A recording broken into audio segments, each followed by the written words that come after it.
So today we've got 5 of our kura coming through, bringing our rangatahi through so that we can connect them with vocational pathways and to give them a bit of a taste of what the trades have to offer.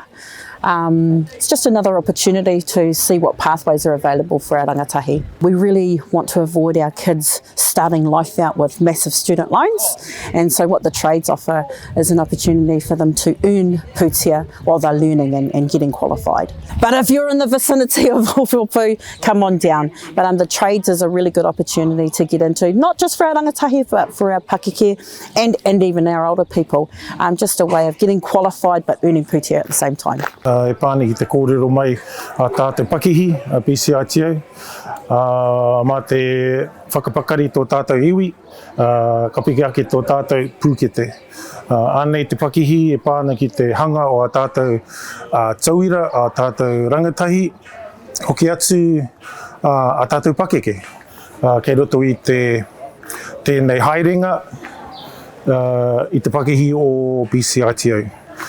Koina, this is an apprenticeship organisation under the korowai of Te Pūkenga. We're known as an ITO or Industry Training Organisation previously. Now we all come together as a whānau to give our rangatahi opportunities of going into a career pathway within different industries. BCITO is construction and building. This is for wahine and our tāne to look into an industry that is able to help them build their own future around construction. So mōku, o mā mātou i te kōpuku, ko te kaupapa e whai ake nei, e hāngai ana ki te ara o tēnā mokopuna.